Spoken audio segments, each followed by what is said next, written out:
Se você é criativo, empreendedor e está descobrindo, talvez na marra, como é virar gestor, seja muito bem-vindo ao Fala Firma. Aqui é papo reto sobre o que ninguém te ensina na faculdade. Como fazer a gestão acontecer de verdade. Com cliente, planilha, perrengue e propósito. Somos duas arquitetas que viraram gestoras. Ou será que foi ao contrário? E criamos esse espaço para mostrar que é possível transformar a firma num negócio sustentável, leve e com visão de futuro. É papo direto, real, com aquele toque de bom humor da vida empresarial, como numa boa conversa de firma.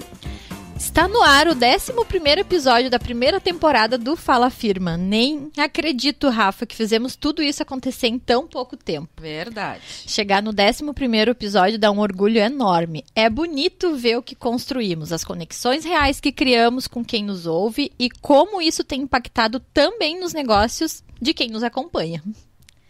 E claro, seguimos sempre, desde o primeiro episódio, com a nossa patrocinadora oficial, a Chama Velas Artesanais Veganas. Eles têm uma linha incrível de velas e também de aromatizadores e produtos que trazem aconchego para qualquer ambiente e para qualquer firma. Acesse o site www.chamasvelasveganas.com e confere tudo o que tem por lá. E hoje o papo é sobre um assunto que dá arrepio em muito empreendedor. É verdade. Contabilidade. Mas calma, a gente promete um episódio leve, humano e cheio de bons insights. Será que é possível? Bom, quem vai provar isso pra gente é o nosso convidado de hoje. Maurício, aqui nós temos o costume de fazer uma brincadeira com todos os convidados. Pedimos briefing inicial e depois transformamos isso numa apresentação mais poética. O nosso olhar sobre quem está aqui nessa mesa com a gente. Então vai lá. O Maurício é contador formado pela PUC do Rio Grande do Sul, vice-presidente do SESCOM do Rio Grande do Sul e do Grupo Brasil de Empresas de Contabilidade. E sócio principal da GAT Contabilidade desde 2002. Antes dos números, para minha surpresa, ele jogava bola. Porque, para quem não sabe, o GAT é meu contador. Mas foi nos bastidores das empresas que descobriu seu verdadeiro jogo. Ajudar pessoas a tomar decisões mais conscientes e negócios a se manterem de pé. Maurício é do tipo de gestor que acredita em liderar pelo exemplo, com justiça e coerência. Herdou do pai o amor pela profissão e, com ele, a missão de seguir transformando a contabilidade em algo que vai muito além dos balanços, uma ferramenta de confiança e estratégia. Seja muito bem-vindo, Maurício. Eu tô, vendo em pessoa alguém que eu vejo só pelo nome e pelos e-mails também. Conta pra nós um pouco mais da tua carreira, da tua profissão e como é que essa missão empreendedora surgiu na tua vida. Muito boa tarde, minhas amigas. Agradeço o convite de vocês. Estava falando aqui antes que agradeço muito pelo fato de ter sido convidado para falar sobre um assunto que não é de contabilidade, mas já fui surpreendido no início aqui, falando, né, citando o meu escritório. Inevitavelmente a gente vai ter que falar sobre isso, mas eu não quero falar de contabilidade porque é um assunto que é chato. Até Vamos falar de reforma tributária, gente. Pelo amor de Deus, não. Mas então, posso contar um pouquinho da minha trajetória assim, inicial, né? Porque favor. A Rafaela citou, eu sou sócio do escritório GAT Contabilidade desde 2002, mas na verdade já trabalhava lá antes porque é um escritório familiar, né? Meu pai iniciou a trajetória lá em 1963, o escritório tem 62 anos, né? E eu entrei na faculdade em 1992 com 17 anos, né? Por influência dele um pouco, mas também porque eu era bastante craque, vamos dizer assim, na matemática, né? E na lógica, como nós falávamos antes aqui, né? A questão lógica faz toda a diferença. E eu comecei a cursar a contabilidade, né? Eu demorei um pouco para me formar, porque eu tive duas paradas nesse meio do caminho, né? Uma delas foi o exército, eu servi, né? Então eu acabei parando um ano por conta disso, tive que ir para Alegrete, para o interior. Depois disso eu ainda jogava futebol, né? Tentei ser jogador de futebol. É isso que eu tô curiosa. Conta mais sobre essa parte. Tá. Da vida aí. Eu vou pular aí e depois eu volto. Tá. Aí depois que eu interrompi, eu entrei no escritório de vez em 1996. E aí eu trabalhei junto com meu pai até o ano de 2002, quando ele faleceu. Aí depois eu falo um pouquinho sobre esse momento que eu acho que é bastante importante para a questão de gestão de negócio, sucessão e por aí afora.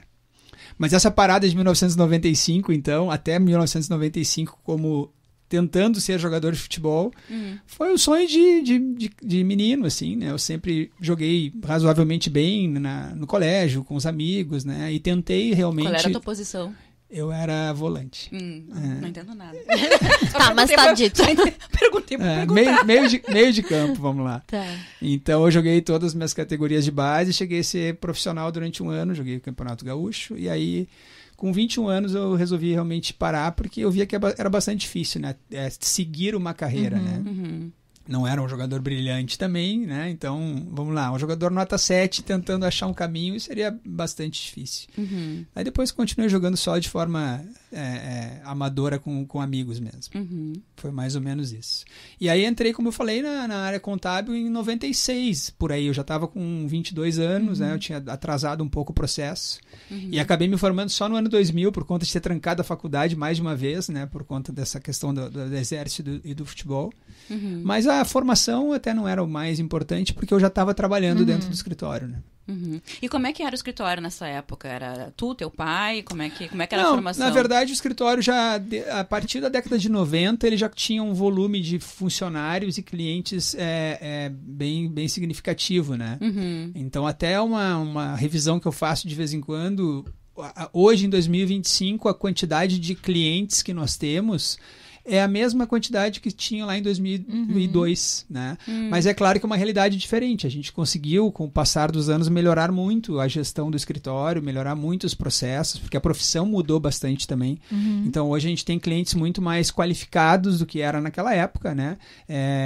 E o trabalho flui melhor por conta disso. Então, a gente é bastante criterioso na questão de escolha de clientes, até porque é um mercado que não oferece uma mão de obra qualificada, que tem vários que estão nessa mesma situação, né? Sim, é uma realidade. É uma realidade hoje em dia de várias coisas, mas a contabilidade é uma profissão que eu posso falar com propriedade. A gente lida com muitos prazos, né? Muitas responsabilidades, então as nossas obrigações são inegociáveis, eu costumo dizer. Sim. Né? Então, a partir do momento que eu assumo uma responsabilidade para com o cliente, eu tenho que cumprir, eu não tenho negociação.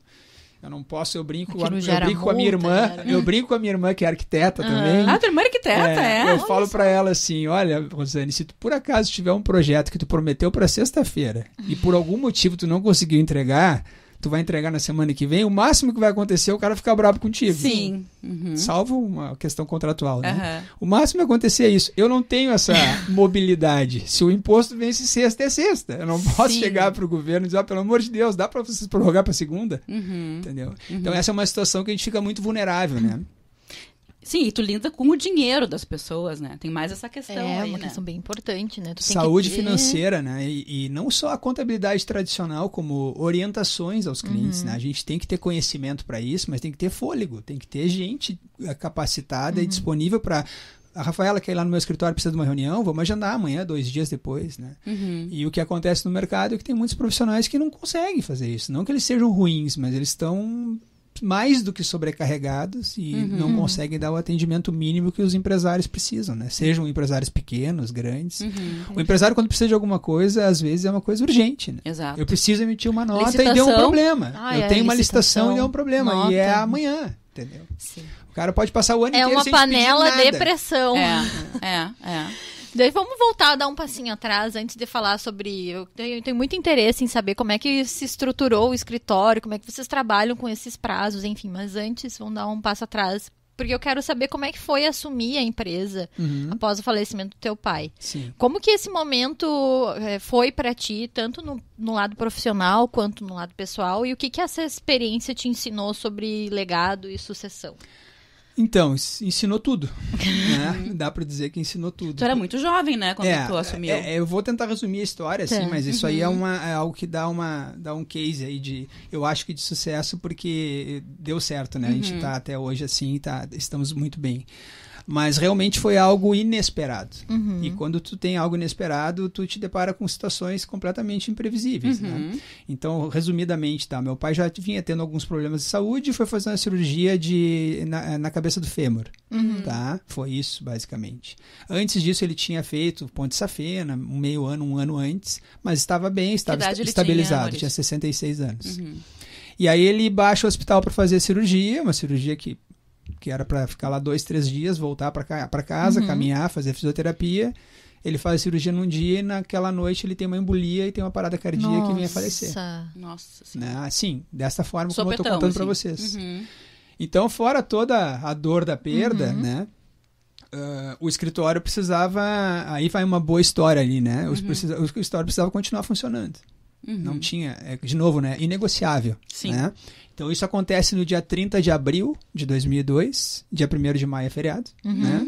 Dia 2 de maio, 8 horas da manhã, eu tô na frente de todos os funcionários no escritório, lá, reuni todo mundo no auditório para dar o recado. Eu disse, olha, gente, vamos lá, vamos enxugar as lágrimas, né? E vamos seguir em frente, porque a gente tem que trabalhar. Não tem o que fazer. A gente não pode parar, vamos parar 30 dias para reorganizar. Não, tem que continuar, a vida tem que continuar andando. Para todos que estavam lá, para os clientes e para mim. Não tem negociação. E assim foi uma mudança de chave de um dia para o outro, 2 dias. Entendeu? Que idade tu tinha, Maurício? 26 anos. Super jovem. 27 anos. Super jovem. Obviamente não preparado para aquilo, né? Não preparado tecnicamente, não preparado, assim, em termos de psicologicamente, porque nós, como várias empresas pequenas, né, não fazem programa de preparação para uma sucessão empresarial. Né? Isso é um tema super importante, mas na vida real acaba não fazendo, né? Quem é que vão ser os sucessores? Vão ser os familiares? Não, vão ser os gerentes da empresa? A gente vai trazer alguém de fora, né? As regras de acordo de acionistas, acordos familiares. Quem é que faz isso do pequeno empresário? Raramente faz, a não ser que tu saiba que vai acontecer alguma coisa, né? Tu prepara, mas quando é algo inesperado, não tem. Perfeito. Então foi isso. Foi de uma hora para outra e a vida tinha que continuar. Começar por aí, né? E tipo assim, enxuga as lágrimas e vai à luta, meu amigo.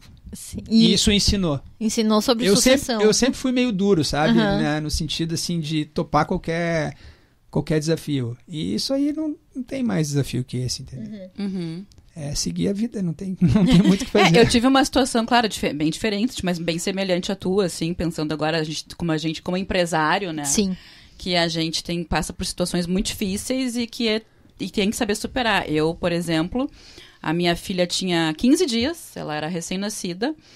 Começou um edital novo, na época a gente trabalhava para a Caixa Federal e tinham acho que umas 10 pessoas que estavam trabalhando comigo e que dependiam desse edital. E foi um edital que se arrastou, era para ele ter começado, ela nasceu no final de 2011, era um edital que era para ter começado em julho de 2011. E ele foi começar a vigorar em janeiro de 2012. Ou seja, ela nasceu 19 de dezembro e 2 de janeiro começou e eu tinha que treinar as pessoas, né?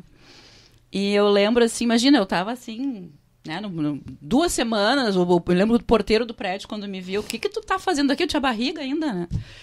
E eu engoli o choro, porque eu tinha que trabalhar, eu não tinha opção. Ou eu seguia com aquilo, porque senão eu ia ficar sem trabalho. Sim, era uma coisa que a gente estava esperando há bastante tempo, né? Você estava esperando. E aí eu precisava treinar as pessoas, e aí a minha filha no meio, eu sei que eu chegava em casa chorando todas as noites, e disse, não, mas no outro dia tinha que estar lá. Mas eu aposto que isso aí te fortaleceu o teu espírito e o teu propósito. Sim, depois disso, assim, é muito difícil alguma coisa derrubar. Exatamente. Esse é o ponto. A gente tem que passar, às vezes, por algumas dificuldades. Assim, são provações duras, né? Muito duras. Com certeza. Por isso que quando aconteceu, agora pulando um pouquinho, depois eu volto aí, mas aconteceu as enchentes no ano passado, né, que meu escritório foi afetado, entrou água. Enfim, eu não sabia. Caramba! Não vou entrar nesse assunto, mas assim... Mas é mais uma aprovação, né? Não, é porque daí aquilo ali pra mim não é nada, entendeu? Eu acabei fazendo tudo sozinho, porque eu não quis envolver meus funcionários na limpeza, pela exposição, e eu não tinha gente para pedir ajuda, né? Eu fiquei sabendo de algumas empresas que contrataram alguns, assim, avulsos para limpar, e as caras estavam roubando, e aí eu disse, cara, quer saber quem vai fazer isso? Vai ser eu. Sim. Né? Graças a Deus tenho saúde, tenho energia, força para fazer, e eu fiz tudo sozinho praticamente, entendeu? Então, assim, tiro de letra, pode... Deus me livre, mas pode chover de novo, que eu faço tudo de novo. Não vai. Né? Porque são coisas, são provações que a gente passa que eu acredito muito nisso, né? A gente firma, a gente endurece um pouquinho e topa qualquer coisa, né? Tipo da coisa assim, que nem vai mergulhar em água fria, né? Fechar o nariz e vai. Só vai. Não tem muito o que pensar, né? Quando a gente tá no meio do furacão, a gente só pensa em ir pra frente. É que não tem opção, né? Não tem opção. Não tem opção. Tu não tinha como deixar o escritório, né? Então vamos engolir o choro, vamos lá. Eu não tinha opção também, quer dizer... Perdi. Não tem como voltar no tempo. Não, então segue a vida. Essa é a vida empresarial, né? É isso aí. Maurício, quem é que é o Maurício fora da firma? O que te faz desligar da planilha e se conectar com o teu lado pessoal, assim? Então, eu sempre fui muito dedicado, assim, às coisas pessoais, assim, coisas minhas que eu gosto de fazer, né? Sempre fui muito metódico e dedicado no sentido de fazer o que tem que ser feito, né?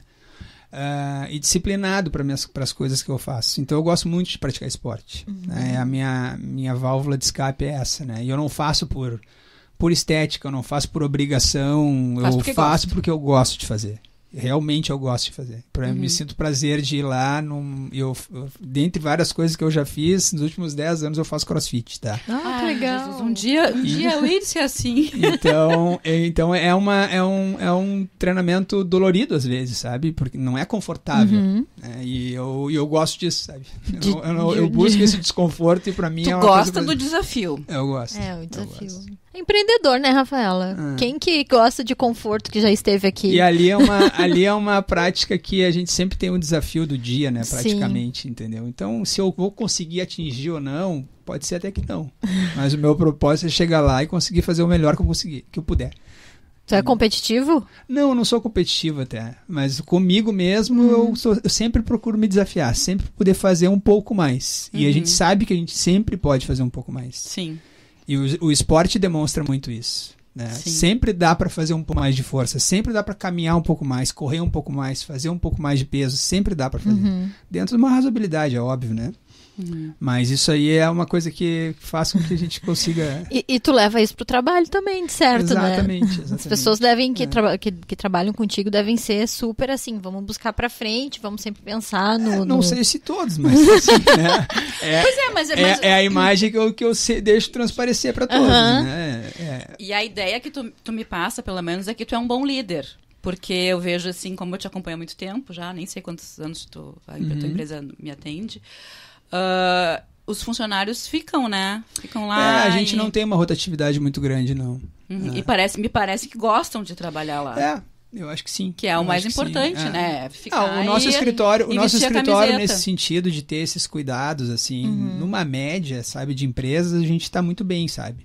Poderia conseguir fazer mais algumas coisas, mas a gente tem várias ferramentas internas, assim, que transformam o escritório num local bom. Bom de trabalhar, sabe? Aprazível, organizado, limpo, as coisas funcionam. E tem a premissa básica que eu sou chato para isso, né? As coisas têm que ser feitas da maneira correta. Né? Um ensinamento muito simples. O certo é o certo, o errado é o errado. E assim a gente age lá internamente com os funcionários, dê a palavra, vamos cumprir. Com os clientes é a mesma coisa. Teve algum erro? Teve alguma coisa? Penalizou o cliente? Tem que pagar uma multa? Eu vou pagar. Porque a responsabilidade é nossa, entendeu? Doendo ou não doendo, assim que tem que ser, né? Sim. Então já tem essa cultura dentro da empresa, né? As pessoas que vão trabalhar lá sabem que é assim que funciona. Não precisa nem rezar uma cartilha no início, porque... já tem. E como é que vocês... eu tenho muita curiosidade em saber como é que se estrutura uma equipe para trabalhar com tantos prazos, assim. É uma coisa que vocês criaram uma rotina dentro do mês, já se sabe, todo dia 2 tem que fazer isso, todo dia 3 tem que fazer aquilo. Conta um pouquinho para nós dessa rotina mesmo dentro da empresa, porque eu acho que é importante a gente... Isso é bastante complexo para quem não entende do dia a dia de escritório, tá? Mas assim, a gente lida com prazos todas as semanas, né? Se a gente for mensurar isso, a quantidade de impostos e guias que a gente gera de todos os clientes, eu nunca fiz esse levantamento, sabe? Mas é uma quantidade muito grande e são coisas recorrentes. O que o empresário não enxerga é que por trás daquela guia final que ele recebe lá para pagamento, tem uma rotina, um processo anterior, né? E que muitos desses processos, eles se cruzam. Então, um setor tem que fazer uma parte do trabalho para o outro fazer o complemento, depois voltar para aquele setor inicial, poder complementar e aí sim sair a guia, resumidamente, né? Então, esse processo, às vezes, ele é demorado. E quando o cliente não coopera conosco no sentido de prover as melhores informações nos períodos corretos, afeta todo o processo. A gente acaba atrasando, como se fosse uma linha de produção, né? Se na metade do caminho uma parte ali travou ou tem que voltar, vai atravancar tudo, eu não vou conseguir chegar no final na mesma data. Só que isso numa escala de vários clientes, de segmentos diferentes, de tipos de tributação diferente, realmente é complexo. Não é que nós tenhamos nos estruturado de uma forma. Todos os escritórios, de alguma forma, têm que fazer. Né? Vai dar a melhor organização possível, né? A clareza desses prazos e desses processos internamente. E hoje em dia, cada vez mais usando tecnologias que facilitem essa produção, esse processo de produção. Né?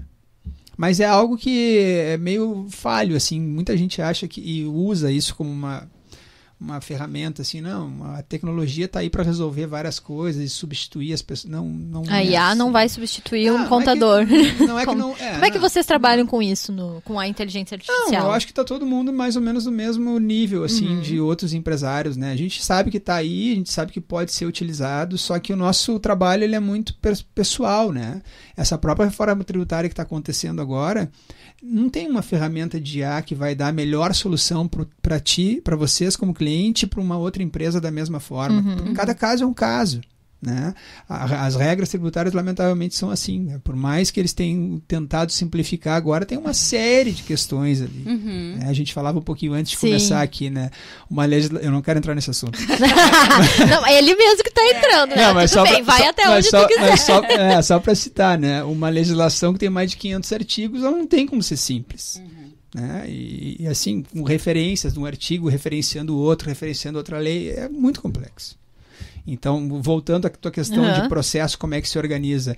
Necessariamente com processos internos que tem que ficar claro para todos os funcionários para poder cumprir cada uma das etapas. E esses processos, quem desenha dentro da empresa é tu? Não, na verdade isso já é orgânico. Tem coisas até que nem estão desenhadas, subententes, mas os prazos todos são conhecidos. Sim, de todo mundo. Eu imagino que todos sim. São conhecidos. E quantos funcionários tu tens? Hoje, 27.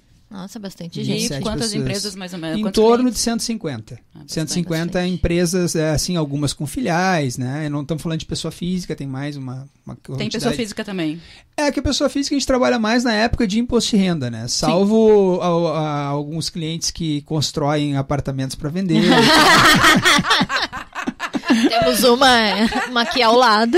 Que daí a gente tem que fazer cálculos no decorrer do ano. E a ideia é que siga prosperando desta forma, né? Uma cornetinha no Instagram lá. Vou ter mais guias para fazer aí em breve. É isso aí. É isso aí. Então, tem clientes que a gente atende pessoa física no decorrer do ano, como casos como esse, né? E outros diversos. Mas aí, assim, de imposto de renda pessoa física, no último ano a gente processou mais de 300 declarações. Nossa Senhora. Tá, e eu vejo que tu abraça o imposto de renda. É tu sozinho? Não tem mais gente que ajuda, mas os principais sou eu que faço praticamente. Então os principais. Ui! Os que estão há mais tempo, né? Não, é um assunto que ele pode ser simples para algumas pessoas, né? A declaração ela não é difícil de ser feita, mas o processo todo, voltando a falar em processo, o processo todo para chegar na melhor solução, dependendo dos casos, ele às vezes é trabalhoso. Requer conhecimento. Eu imagino. Assim, um número público que existe, né? A Receita Federal, todos os anos, ela processa a quantidade de declarações do ano, né? Acho que no último ano, ou no penúltimo, quase 1 milhão de declarações caem em malha fiscal. Nossa, é muita coisa. De um total de 40 e poucos milhões. É 40 bastante. milhões. Bastante coisa. Então é um número que mostra que muitos ali é erro de preenchimento, por desconhecimento, porque as pessoas acabam fazendo por conta própria. Eu não tenho problema nenhum quanto a isso, pode fazer. Né? O que eu não gosto é que quando as pessoas querem fazer por conta própria, mas não sabem e começam a pedir a opinião do vizinho, do cunhado. Liga pro contador do amigo. Isso daí acontece na arquitetura também, em obra. Tudo que a área tem isso, né? Agora, se a pessoa domina números, domina lógica, pode fazer. O imposto de renda ele tá aí para qualquer um pode fazer, né? Mas Sim. claro que quando começa a ficar difícil, entrega pra não, quem pois sabe. é, né? A minha mãe é a pessoa que sempre fez o imposto de renda dela. A vida inteira. Minha mãe, eu me lembro que ela pegava os documentos do meu pai, o dela, né? E a vida inteira. E eu nunca pensei na vida em eu fazer o meu imposto de renda. Tipo, só de pensar, eu digo, não. É o tipo da coisa assim, eu delego pra alguém que saiba fazer, né? O isso. teu caso, por mais simples que seja, já envolve a questão de um ganho de capital, de um apartamento que tu tá vendendo, já não é fácil de fazer. Pra quem não domina, não é fácil de fazer. Então eu fiz certo. Não, é isso aí. Tem detalhes ali que são importantes, é quem sabe fazer realmente. Né? Isso é uma das coisas que a gente diz, né, pra quem é empresário. A gente quer abraçar o mundo com os próprios braços, né? E muitas vezes não é assim. Delegar também é um aprendizado, né? Tu vai fazer aquilo que tu consegue abraçar, o resto se delega. Não, Tem pessoas ou e dizer parcerias, até que né? tu não pode fazer aquele trabalho. Não é feio dizer isso. Exatamente. Tem contador que quer fazer tudo. E eu sempre falo a mesma coisa, cara, que nem médico. Tem médico que tem a especialidade dele. Não adianta tu dizer, eu sou cardiologista, que eu não sou dermatologista. Procura um outro profissional. Entendeu? Então tem contador que quer fazer tudo, quer fazer todos os cálculos. Não tem como saber tudo. Ou então quer atender clientes de todos os segmentos. Segmentação de clientes é algo que já tem bastante gente que usa isso, né? Eu acho muito arriscado querer atender todos os segmentos, porque é complexo, né? Mas cada um sabe de si. Sim, exato. E é em todas as profissões. Hoje tu te vê mais como gestor ou mais na área técnica mesmo? Mais como mentor técnico? Como gestor, porque é a função que eu preciso executar, mas necessariamente eu não abandono a parte técnica. Uma porque eu gosto e outra porque eu preciso ter essa familiaridade com as coisas todas que estão acontecendo para poder ter um melhor atendimento, né? Sim. Isso é uma coisa que a gente hoje em dia é melhor, e eu vou voltar no assunto da época do meu pai, né? Porque a gente tem que saber delegar, né, as coisas para os nossos gestores das nossas empresas, né? E essa é uma dificuldade muito grande. Eu não digo que eu sei fazer isso, eu tento fazer da melhor forma possível, mas é uma falha de vários empresários, né? E aí quando, infelizmente, é surpreendido com questões como aconteceu com a do meu pai, né, não tem um sucessor minimamente capacitado para dar sequência naquilo. Tá? Voltando naquela parte, que é uma coisa importante, tá? Eu passei por 2 pontos de dificuldade muito grande naquela época, naquele momento. Um deles era em relação aos clientes e o outro em relação aos funcionários. Eu não tenho esse número preciso, mas seguramente, eu aos 27 anos, mais de 90% dos clientes eram mais velhos do que eu. Sim. E não me conheciam. Eles não te conheciam. Não me conheciam. Sabiam que eu estava lá trabalhando, mas nunca tinha tido contato, reuniões, nem nada. Dos meus funcionários, também, acho que 90% também era mais velho do que eu. E tinha na figura do meu pai, o dono do escritório, de quem gerenciava tudo, não do Maurício, que é o filho do dono, e só. Então, o meu primeiro desafio era buscar a aceitação, né? Credibilidade. Mas somente através de ter credibilidade, mas buscar a aceitação dos clientes, dizer assim, não, tá bem, o escritório vai continuar e o Maurício é o cara que vai dar sequência, porque coube a mim isso. E a aceitação e o respeito dos meus funcionários também. Claro. Passarem a acreditar em mim. Né? Então isso foi uma falha do meu pai e a falha de um monte de gente, não preparar essa sucessão, entendeu? Então esses 2 grandes desafios aconteciam, né? E como é que eu vou lidar com isso, né?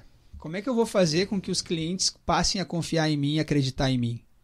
Daí na minha cabeça eu devo ter pensado na época, depois que eu fui raciocinar tudo isso, né? Eu disse, eu preciso ser sério, ponto número 1. Tá, fechou a cara e vai. Aí vai um problema, tá? Sim, bota a gravata pra parecer mais velho, deixa a barba e era isso. Na época você trabalhava com gravata, né? Sim. Eu trabalhava de gravata todo dia. Mas preciso ser sério, né? E passar a credibilidade para os clientes. Então, assim, me comprometi com ele e eu tenho que cumprir. Ele me pediu alguma coisa, eu vou atrás e vou dar a devolutiva. Para ir aos poucos ganhando esse espaço e sendo reconhecido pelos clientes, os clientes acreditando, não, o Maurício é um cara que realmente conhece, entende. Cumprindo. Só que, claro, né, tu imagina, na época, eu conhecia tudo? Não. Sim. Eu tinha capacidade técnica para a época? Não tinha, claro que eu não tinha. Recente formado, entre aspas, tu falou que se formou em 2000. A sorte, 2000 eu me formei, mas eu já trabalhava lá antes. Sim, trabalhava, já sorte tinha... que eu já trabalhava lá antes. Isso. Porque se eu não trabalhasse lá antes, se eu tivesse recém-chegado, eu não ia conseguir. Porque é um segmento complicado. São assuntos técnicos. Eu ia derrapar na primeira reunião. E eu sabia. E, na verdade, assim, mesmo que sem os clientes saber, mas eu já sabia, eu já conhecia a contabilidade, eu já sabia das regras, eu sabia de tudo, praticamente. Eu só não estava preparado para gerir e fazer as reuniões, mas é aquela coisa, fecha a cara e vai. Né? E tu contou com a ajuda dos seus funcionários mais experientes? Sim, contei. Eu tenho que agradecer muito, né? Principalmente a senhora Marli, que trabalha lá no escritório até hoje, que era o braço direito do meu pai, tá lá até hoje e me ajudou muito, né? Graças a ela, assim, ela é uma das grandes figuras, assim, por ter sustentado tudo, me dar os caminhos, me contar quem são. A Rafaela é um cliente que está aqui desde tanto tempo, o marido dela tinha uma outra empresa, contar a história, né? Que eu nem isso eu sabia de tudo, né? Então, sim. Mas essa questão de fechar a cara e trabalhar foi o lado ruim em relação aos funcionários. Claro. Porque eu passei a ser, entre aspas, um pouco antipático. Sim. Né? Mas necessariamente eu não podia mostrar os dentes, entendeu? Era como eu pensei na época, eu tenho que buscar o respeito deles assim, mas... Olha esse piá pedante, hein? Não mostra os dentes. Nem mostra os dentes. Estamos aqui há tanto tempo trabalhando. Que piá pedante esse aí. Veio ontem. Imagino que não tenha sido um pouco fácil. Mas pode ter sido isso mesmo que tenha acontecido, né? Porque, enfim... E hoje tu consegue já sorrir. Não, mas eu vou te falar que eu acho que os primeiros, 5 anos foi assim.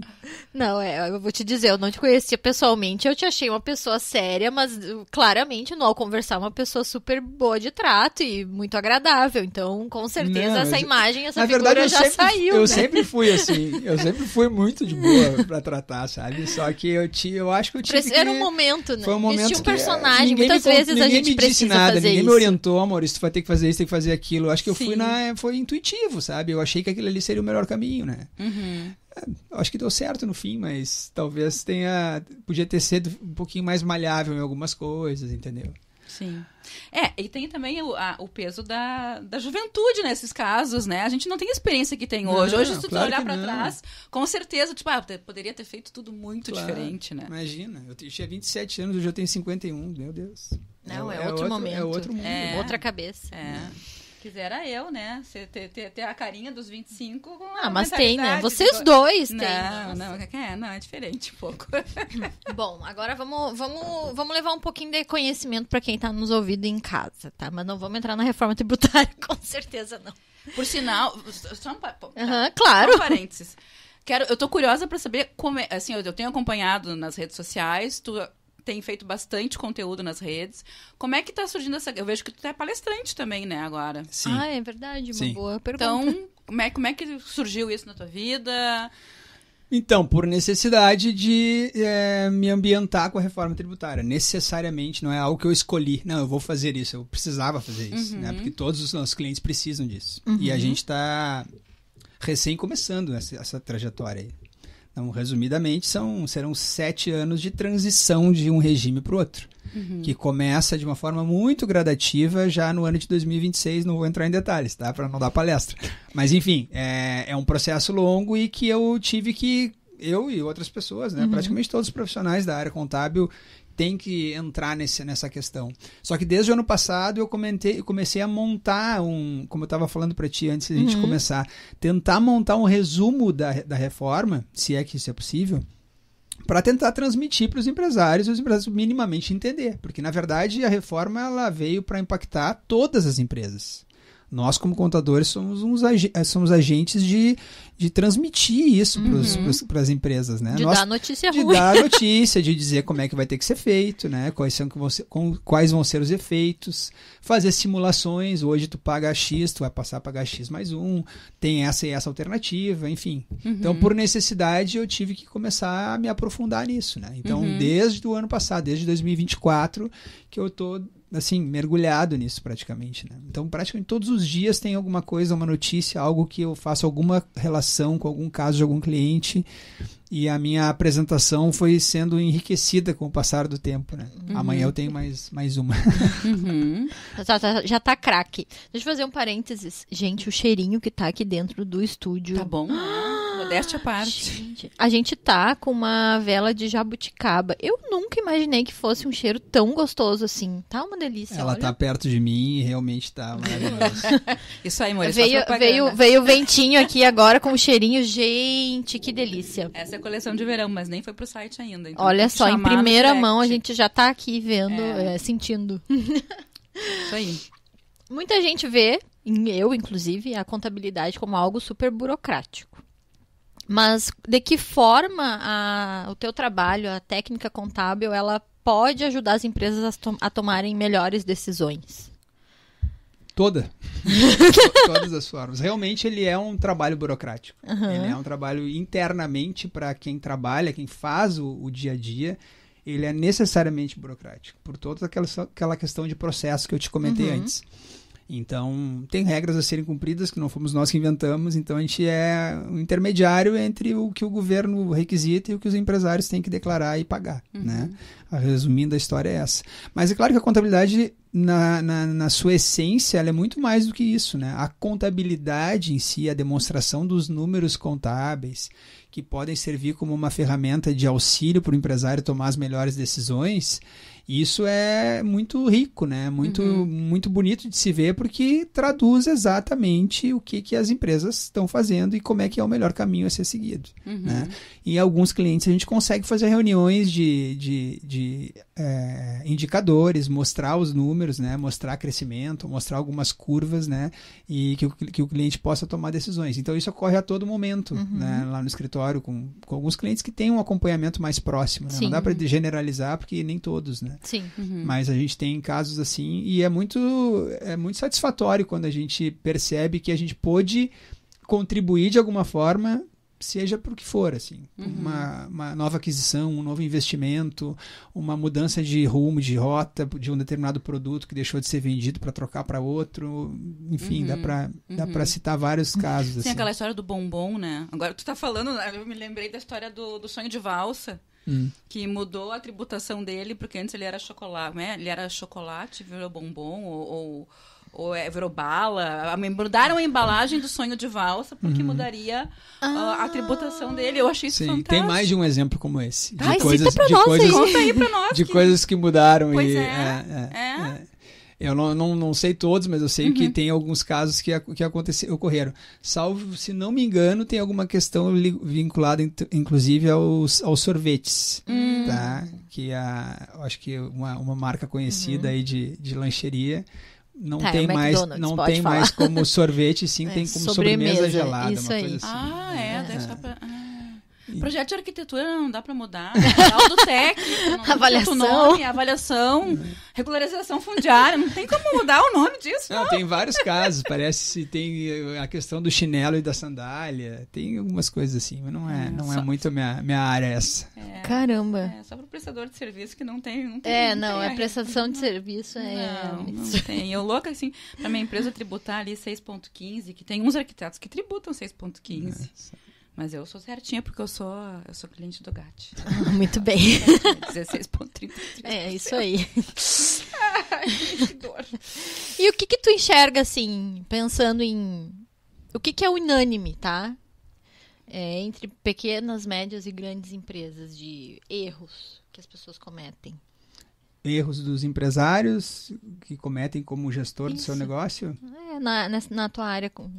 Na área contábil. Tirando a área contábil, assim, eu acho que um dos problemas que existem nos pequenos negócios e que eu acho que esse é um dos motivos pelos quais muitos não sobrevivem, porque existe uma falsa impressão de que o problema tributário do Brasil faz com que mate a maior parte das empresas que começam.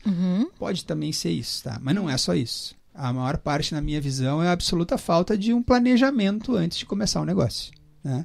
O brasileiro não tem essa cultura de perder tempo, que não é uma perda de tempo, né? Com gestão, de perder tempo com o planejamento inicial. Fazer cálculo, fazer simulação, fazer estudo de caso, fazer plano de negócio. Né? Os empresários pulam essas etapas, e eu vejo isso lá no escritório. Quando tem gente que chega lá com um negócio novo. Não foi feito nada disso. Só veio, a ideia estava legal. Tem a ideia, que às vezes a ideia é muito boa, pode até ser que dê certo, mas não tem nenhum embasamento técnico por trás daquilo ali, por mínimo que seja. uma planilha de fluxo de caixa, de um orçamento, uma planilha simples, do que vai ser aquilo, né? O que vão ser as despesas inerentes àquela minha atividade para poder prover aquele serviço, para poder vender aquele produto, o custo de localização, o custo das pessoas, não fazem nem sequer, não sabem exatamente como calcular uma questão de reflexo de folha de pagamento. E como é que vai calcular um orçamento? Já furou o orçamento. Se tu não fizer um cálculo assim, não, mas quanto é que vai me custar o funcionário? Qual é o custo? Eu vou pagar 5 mil para cada um, tá, mas quanto que custa isso de fato? Depender de qual é a tributação. Bom, então primeiro vamos ver a tributação. Ou seja, planejar o negócio antes, para saber se aquilo ali para de pé, né? E não ser surpreendido lá depois, ali adiante, assim, é que tem muito imposto, né? Assim, pois deveria saber, né, que tem muito imposto. Entendeu? Eu acho que das falhas é isso, mas é uma falta de maturidade de negócio mesmo, né? O brasileiro não é educado para ser empresário, né? Embora muitos existam, não é educado para, né? Isso aí me fez lembrar que teve uma época que eu pensei em abrir eu cheguei a fazer aí eu fiz um curso no Sebrae, fazendo uma propaganda do Sebrae. Empretec, tu fez? Isso eu também fiz vários no Sebrae, mas foi um outro curso que eu acho que porque era uma ideia que a gente teve de abrir uma loja de brinquedos educativos. Eu já tive essa ideia. E aí, só que daí eu fiz um plano de negócio, aí eu fui fazer um curso lá, não me lembro, que era isso, e aí eu peguei, montei o plano de negócio, tinha pensado numa localização X lá, e aí eu vi que esse negócio não ia ser lucrativo, que eu ia então, ou seja, o teu plano de negócio fez tu ver que não valeria a pena. Que não ia valer a pena, entendeu? Perfeito. Então, morreu ali. Esse é o ponto. Sabe? Morreu ali. E eu poderia ter caído na mão de uma outra pessoa que no ímpeto, né? Não vamos abrir que vai ser legal. Eu digo, muito legal. Eu tinha pensado em abrir a loja até numa casa que tinha uma casa de festas de eventos infantis. Eu digo, é aqui que eu vou abrir e tal, o ponto era legal. Mas eu comecei a botar tudo no papel e a projeção que se criou, eu só vou ter trabalho aqui e vou ter prejuízo. E veja bem, né, um planejamento como esse não é o contador que vai fazer necessariamente. Não, é empresário. É empresário, com o apoio do contador, com o apoio do advogado, porque às vezes os advogados constituem e aí parece que está tudo certo e não está. Sim. Né? E não é culpa dele, né? Então, acho que te respondendo, eu acho que essa é uma falha geral, assim. E, obviamente, depois que as coisas estão andando, né, a falta de acompanhamento de algumas empresas, de alguns empresários, no que diz respeito ao dia a dia da contabilidade. Isso a gente vê, né? Acabam delegando, às vezes, para um funcionário cuidar e não cuidam, de fato, de algumas coisas que têm que ser cuidadas. E aí as coisas não acontecem, né? Sim, com certeza. E eu agora falando da questão do empresário do outro lado, né? Assim, eu vejo que a nossa empresa custou muito a se adaptar, né, a seguir os processos para encaminhar para a contabilidade também. Isso que tu fala, da empresa se organizar para poder mandar para vocês seguirem com o rito. Por mais simples que seja. Né? Porque a gente também tem que fazer essa organização, a nossa parte. É um trabalho conjunto.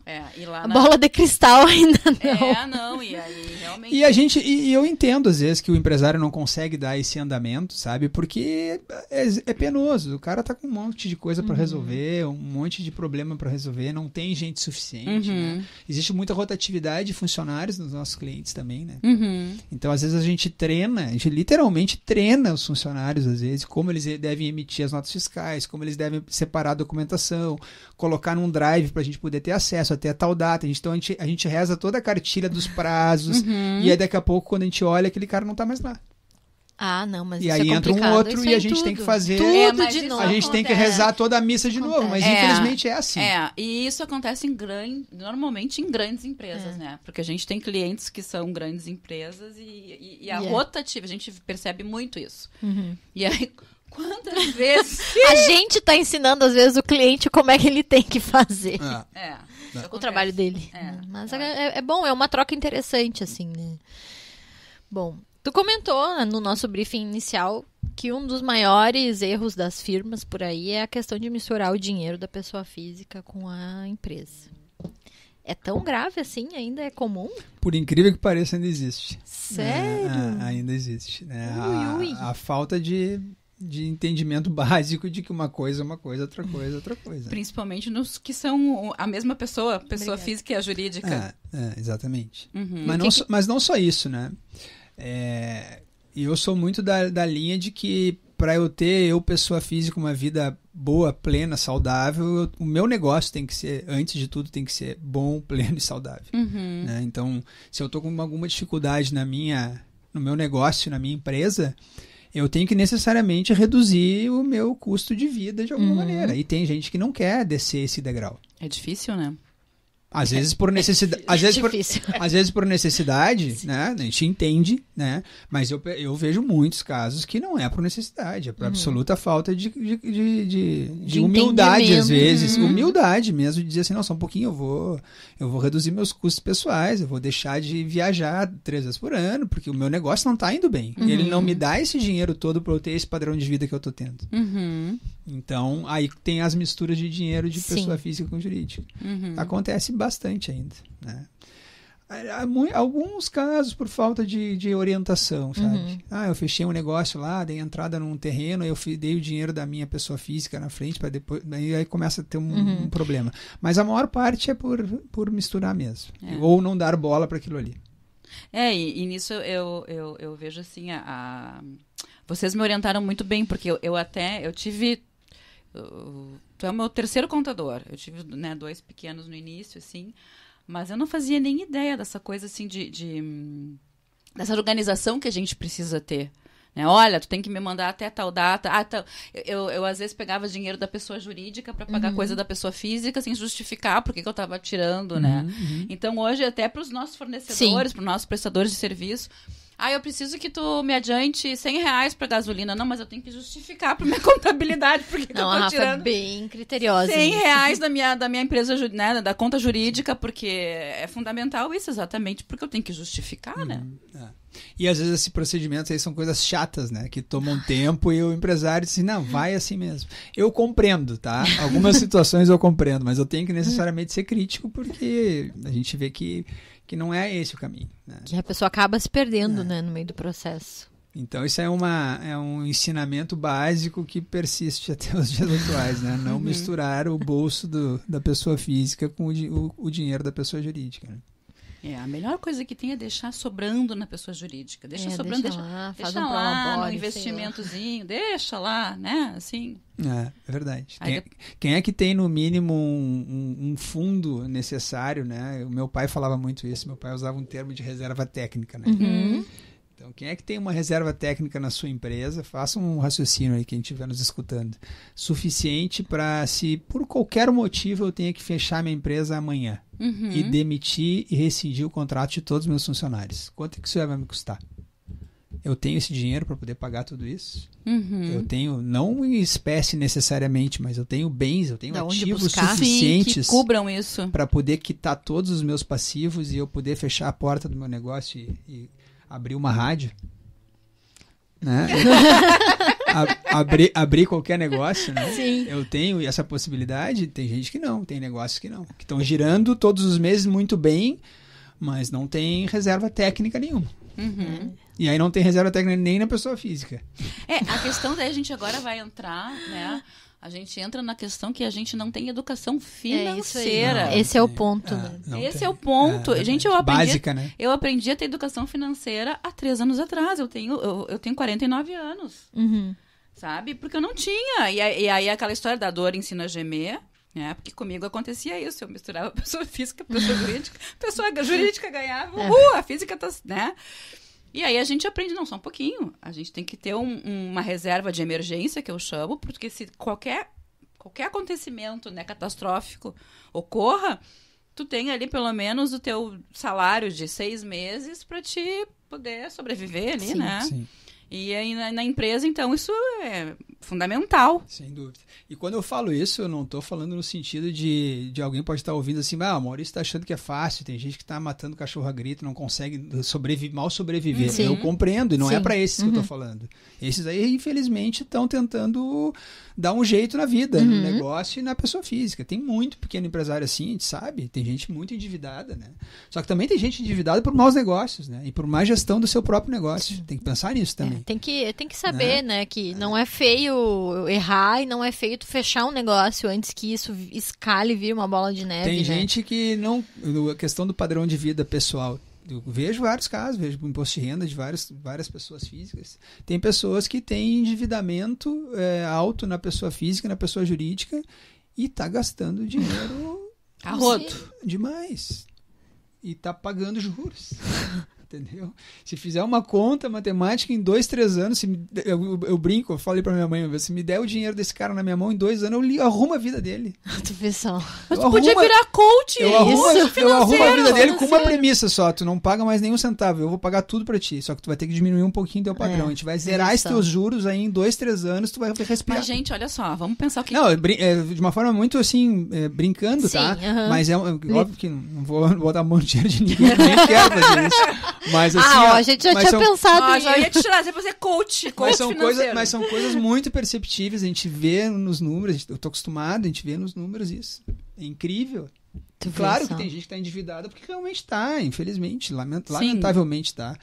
Mas pessoas que ganham uma grana, funcionário público, às vezes que tem um salário enorme e o cara tá atolado em dívida aí inacreditável. Mas e pode botar uma arma na minha cabeça que eu não vou dizer o nome de não. Depois dos bastidores ele vai contar. Eu ia vai. Jamais. Como é que é? A ética tá aí. Mas a questão é que o brasileiro, ele tem voltando, não tem educação financeira, a gente não cresceu com esse pensamento, o colégio não ensina. Mas o que é o sonho do brasileiro? É ter o seu carro e a sua casa própria. Sim. Rafaela, como é que eu... Era, né? Pra nossa idade. Nossa geração, né? Nossa geração. A nossa geração aqui, 50, claro, né? Por aí, né? Era o sonho do brasileiro, era ter a casa própria e seu carrinho. A Rafaela, como é que comprou o primeiro carrinho? Financiado. Como é que comprou o primeiro imóvel? Financiado. E é assim, né? Sim. A gente se endivida para ter os bens. Vai financiar dentro da tua capacidade de pagamento, né? Exatamente. E não acima dela. Só que às vezes é isso, né? Às vezes fazem isso. Gente, hoje em dia estão financiando o celular, até isso. Exatamente, porque tem que ter um iPhone. Eu cansei de fazer vistoria para banco em bairros bem pobres, que o valor do carro que estava na garagem era maior que o valor da casa. Inacreditável. Né? Então... Nossa, muitas nuances pra gente puxar a partir desse papo. Só que assim, faltam 7 minutos. Mas, com certeza, tu vai ter que vir outra hora, em outro episódio pra gente pensar Pra falar de reforma tributária. Não. Daí nós vamos estar bocejando aqui. Mas, pra ir nesse cerne, né, nessa discussão, é super interessante. Rafa, o que mais temos de perguntas? Tem mais alguma coisa aí? Deixa eu ver o que mais temos de perguntas. Se não, pode nos indicar alguém que te inspira, alguém... Pode dizer que é teu pai, não tem problema. Não, na verdade... Olha, já induzindo, é o papai? Na verdade, meu pai foi um exemplo de profissional, principalmente no segmento, assim, não vou entrar nessa história que é longa, né? Mas ele é um cara muito reconhecido a nível nacional pela importância que ele teve para a classe contábil, tá? Não é só como empresário, ter feito um escritório, isso... Ele fez, realmente, mas não é por conta disso, né? A importância que ele teve para a classe contábil, porque ele foi presidente das principais entidades de contabilidade do Rio Grande do Sul e no Brasil, né?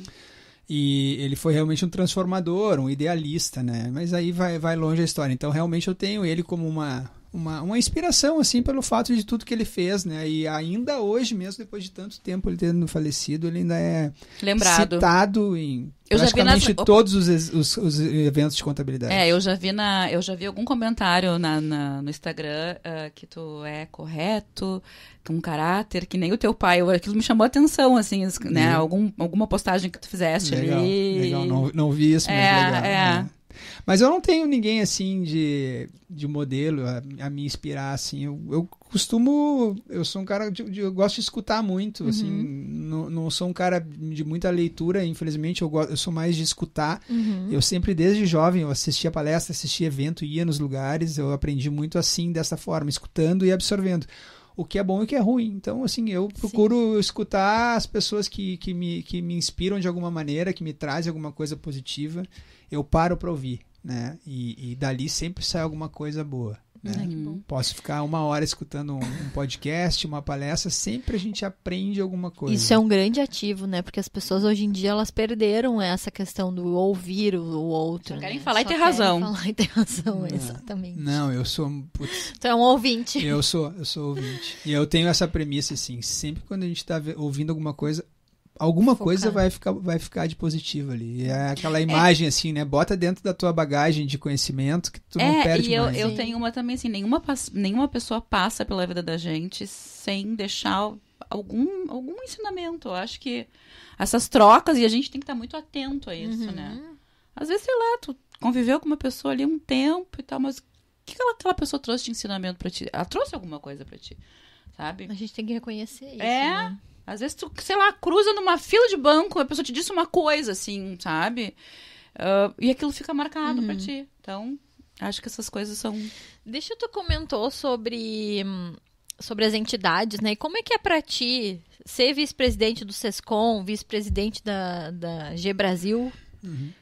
Como é que é a atuação dentro desses órgãos? Como é que tu... Então, eu nunca quis seguir o meu pai nessa questão de entidades de classe, tá? Porque apesar de eu gostar muito, assim, de contribuir, né? Eu gosto de ter a minha vida pessoal, né? Meu pedaço de tempo durante a semana para dedicar às coisas pessoais e tentar me desligar do negócio, do trabalho. Depois eu volto reenergizado e toco o trabalho de novo. E infelizmente quem entra nessa vida de entidades assim acaba tendo que dedicar muito tempo que eu não quero, né? Então eu botei lá, minha mãe sempre dizia, né? Porque teve a experiência junto do meu pai, não entra nas entidades de classe, não entra, né? Eu sou vice-presidente do SESCOM, né? Porque foi uma entidade, foi criada pelo meu pai e é das empresas de serviços contábeis, então ali nós temos uma turma muito boa de profissionais de contabilidade, vários escritórios em Porto Alegre, Grande Porto Alegre, interior. Então é um ambiente de boa convivência. Esse é o motivo que eu permaneço lá. De uma forma, assim, contribuindo sempre, tá? Já era para ter sido eu o presidente em outras vezes e eu sempre passo a vez porque eu não quero realmente isso, né? Então agora vai ter uma nova gestão, eu vou continuar lá como vice-presidente financeiro. E o G Brasil também foi um grupo criado pelo meu pai em 1996, eu tenho todo um carinho por isso. Mas ali é mais no sentido de... é um grupo de empresas de contabilidade, não é de segmento de entidade de classe. É um grupo privado de empresas de contabilidade que mais ou menos assim, 1 ou 2 associados por estado. Né? Aqui no Rio Grande do Sul a gente tem um pouquinho mais, nós temos 4. E aqui em Porto Alegre somos só nós. Então a gente tem eventos todos os anos. É um trabalho legal porque a gente aprende bastante com isso. E pelo fato de eu ser vamos dizer assim, um pouco líder, né? Acabei entrando nisso e hoje eu sou vice-presidente do grupo, né? Então, um grupo nacional bem forte, bem legal. É uma forma também de a gente estar sempre atualizado, Sem né? dúvida. Com certeza. E escutar, né? Escutar, isso aí. Ir nos outros lugares, escutar as melhores práticas dos outros escritórios, ver o que está sendo feito de bom, de ruim, o que dá para adaptar no nosso negócio. O crescimento empresarial, eu acredito muito nisso, né? A gente tem que trocar informação, tem que trocar experiência. E no mundo digital hoje as pessoas não querem fazer isso, não querem visitar. A melhor coisa que tem é visitar fisicamente. Ai, gente, eu tenho saudade do presencial. Uma coisa assim. Já deu. Para escritório, para o nosso negócio, a melhor coisa que tem é visitar o escritório, sentar lá junto com o cara mostrar os lugares, as pessoas, o ambiente, como é que funciona, como é que é o processo. Né? Porque isso não tem online que resolva. Não tem. Reuniões com o cara de lá para trocar uma ideia até pode ser, mas assim, a visita técnica que a gente sempre tem nos nossos eventos é riquíssima. Que bom. É uma forma de se conectar bem, que tá voltando hoje, né? Graças a Deus. Graças a Deus. Graças a Deus. Vamos pro fechamento? Eu ia perguntar, tu disse que era pra eu Isso. perguntar, eu ia fazer uma última pergunta isso aqui aí. pra ele. O fechamento. Maurício, quais lições tu deixaria para quem também tem um negócio de família e precisa equilibrar emoção e racionalidade? Difícil porque a gente sabe que tem o lado bom e o lado ruim, né? O lado bom de confiar nas pessoas da família que trabalham contigo e o lado ruim, às vezes, de diferença de propósito, de ideias, de futuro, né? Um irmão mais velho do que o outro, que pensa a vida de uma outra forma. E dividir esse negócio, às vezes, não é possível, né? Porque muitas vezes é assim, não, divide, uma parte fica com uma parte da família, outra fica com outra, mas dependendo do negócio não tem como. Alguém necessariamente vai ter que perder às vezes, porque quem quer ficar às vezes não tem como comprar a parte de quem quer sair. Então dá para ir longe nessas conversas assim, sabe? Mas eu acho que o mais importante é deixar claro as coisas, né? Porque às vezes as sucessões, como foi o meu caso, elas não são previstas, né? Então cai no colo dos filhos um negócio, e agora como é que nós vamos negociar tudo isso e dividir, né? A melhor coisa, como eu tive com os meus irmãos, é assim, obviamente muita honestidade, clareza das coisas, e viver e fazer as coisas dentro da possibilidade, né? Então hoje a gente tem uma sede própria, então como é que ia ficar tudo aquilo, a gente teve que combinar. Eu acho que o mais importante é sentar todo mundo. É o diálogo. Né? É o diálogo, Sim. é botar as coisas na mesa de forma muito clara, né? Sem querer ganhar do outro lado. Porque quando não tem afinidade de negócio, ou não tem a mesma profissão, o mesmo negócio, tem que dar um destino, ou o negócio vai morrer. Ou negocia ou negocia entre os irmãos, assim, de uma forma muito... Quando eu tô falando de irmãos, porque muitas vezes acontece irmãos, pode ter cunhado, pode ter mãe, enfim. Ou negocia de uma forma muito clara, assim, e justa para o negócio sobreviver, ou vai matar o negócio. Né? E no teu caso, vocês são quantos? Mais 2 irmãos. A minha irmã que é arquiteta e o meu irmão que é contador, mas trabalha em outro segmento. São mais velhos. Acabou ficando no colo do mais novo. Sim. E tu nem pensou em chamar o maninho, mano, vem ajudar aqui um pouquinho. Ele me ajudou no início da jornada, assim. Depois que ele se afastou um pouco para um outro negócio. Mas acabou ficando comigo mesmo, porque eu sempre fui dessa parte técnica, e a gente tentou melhorar e dividir as coisas na melhor maneira possível, né? Mas assim, não tem nenhuma dica certa, faça isso que vai dar certo, né? Eu acho que tem que realmente sentar, ser honesto, botar as coisas na mesa para tentar organizar e não matar o negócio. Perfeito. A gente já passou do tempo, mas a gente tem a nossa pergunta de fechamento que a gente sempre faz para todos os entrevistados, que é: se a tua firma tivesse voz, o que ela estaria gritando agora? Então, estaria gritando alguma coisa sobre a reforma tributária, né? mas é muito questão de momento, né? Mas se a gente tivesse voz, a gente diria para o mercado, para os nossos clientes, para o mercado de maneira geral, que nós somos muito bons profissionais. Nós, contadores, somos muito bons profissionais e muito importantes para o desenvolvimento das empresas em geral. Tá bom assim? Muito bem, tá ótimo. Bom, Maurício, muito obrigada, então, por ter trazido esse bate-papo aqui com a gente. É sempre muito agregador. E tirou de mim, assim, aquele estigma do o contador quadrado, né? Muito bom, muito bom. O nosso contador aqui faz crossfit, hein? Viu só? Se as pessoas quiserem conhecer um pouco mais da tua empresa, como é que elas te encontram, passa as redes. GAT Contabilidade, o site é www.gat.com.br, tem no Instagram lá também. Quem tiver interesse necessidade de alguma consulta, alguma coisa, pode direcionar para lá que a gente... Para te chamar para palestra também. Para palestras. Ele palestra, gente. Olha, eu fui em palestra dele muito boa sobre a reforma tributária. Sobre reforma tributária. Olha, se uma palestra sobre reforma tributária tava boa, então... dói, né, na gente, mas tava assim, a parte dele foi tudo bem, né? Mas dói é na gente depois, né? É isso aí. Tá bom, gente. Muito obrigado pelo convite. Agradeço. Eu acho que foi bem bacana. Que bom.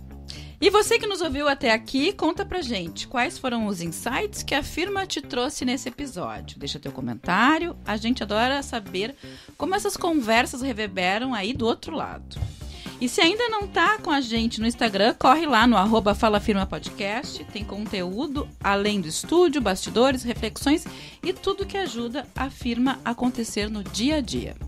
Não perde cada novo lançamento a cada 15 dias, então ativa as notificações lá no Spotify e no YouTube e vem com a gente na missão de fazer a firma acontecer. Porque a firma só vai se você vem junto.